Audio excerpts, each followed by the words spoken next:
Anitra, speculation is not just for stocks. That's true. Or Bitcoin. Still true. In the early 1990s, a frenzy of speculation almost destroyed the comic book industry. Speculators drove prices up so that comics that cost less than $2 brand new might sell for over $20. Until the bubble burst in 1993. Recreate these frenzied highs and lows in The Comic Book Bubble, a brand new game from Ape Games. Scott Almes designed the comic book bubble. Up to 5 players ages 10 and up can play in about 45 minutes. And we're going to preview this game coming to Kickstarter this summer. The first thing I noticed was the central board. It's got this giant cyclical area showing how the genres wax and wane, plus a small price tracker and an area for the deck, discard, and speculation. I'm really looking forward to screen-printed tokens that are going to match up with the 6 genres. The player boards will be changing from the prototype that we got, but we do like the line art comic panels that get used for the backgrounds. Then there's the cards. The starter cards were roughly what I expected from a comic book game. Pow, wham, whatever, on a bright background. But as soon as I picked up my first full hand of cards, oh, wow. Every single comic book represented on these cards is an actual comic from Red 5 Comics.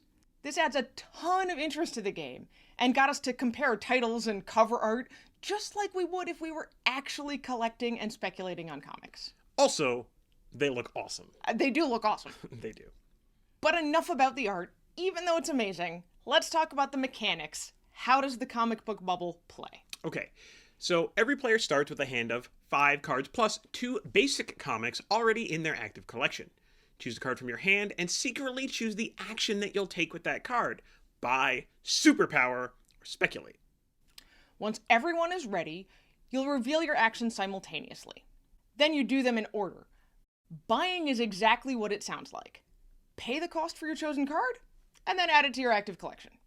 Using a superpower means that you'll discard your chosen card, but only after you've performed its special power. Anything from moving tokens around the value track to giving a temporary boost to selling for a specific genre. And then, speculation, speculation, speculation. If anyone chose this action for their card, they'll add their card to the common speculation area along with cards from other players or from the deck. Speculation changes the relative position of lots of genres. Sometimes by a little, sometimes by a lot. After speculation is complete, rearrange the small tokens on the price tracker to reflect the new prices. Now, anyone who did not choose to buy a comic this round may choose to sell a comic from their active library. If they do, they get money equal to the combined value of all the genres depicted on that comic card. Then they put that card in their back catalog where it will be used for endgame scoring. Pass your hand of cards to your neighbor, and card selection begins again. When your hand of cards to pass is down to a single card, it's time for the next round, or year, where the high prices get higher and the lows get lower. At the end of the game, bonuses are awarded for having a majority of the high-value genre icons in your back catalog, and penalties for having a majority of the lowest value genres. Ugh. It can hurt a lot. Yeah. So Anitra, what did we expect from this game, The Comic Book Bubble? Well, it's got bright, colorful packaging and a fun theme, but I wondered how the game would handle investing and speculating. There are lots of other economic games out there, and they can get complex really, really quickly. Can a game about investing buy low, sell high? Can it stay family friendly? Yeah, I mean, that was really ultimately what we were concerned about. And of course, with speculation, there's always a little dash of random kind of thrown in there. So, especially for our friends who really like deep strategy games, how is that going to work out for them? So what surprised us about this game? Well, the cycle for relative valuation of the genres actually feels pretty natural to me, and it really didn't take long for me to kind of get into the swing of the game. Buy, superpower, or speculate. And maybe sell. Maybe.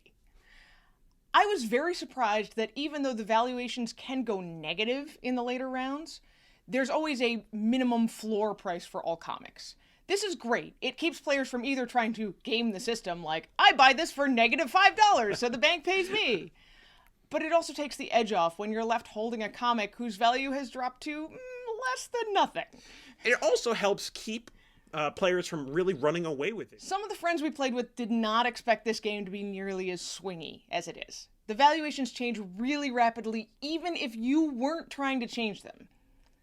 I kind of enjoy it, and I also think it's a good way to show my kids the dangers of betting and speculation. You could lose a ton of money really quickly. I did try the solo mode as well. It's very promising, and it feels just like the regular game. You have to be very tuned in to the relative valuations and how quickly they can change, and try to control it a little bit more, but with a lot of randomness still thrown in. So, Anitra, do we recommend the comic book bubble? I think you should try the comic book bubble if you love comic books, or if you want to recreate those crazy days of the 80s and 90s when collectors could make a fortune, but only if the publishers didn't make one first. Also, to validate my teenage years. Sure, that too. If you're the type of person who hates wild swings in your games, or gets really bummed out by bad luck, this might not be the game for you. I think this could be great for a way to talk to kids about investing, and why speculation and day trading can be so dangerous. We also love games that make a safe space to practice tough skills from real life, so that's another great thing here. If any of this sounds great to you, you should check out the comic book bubble on Kickstarter this summer. And that's the comic book bubble in a snap.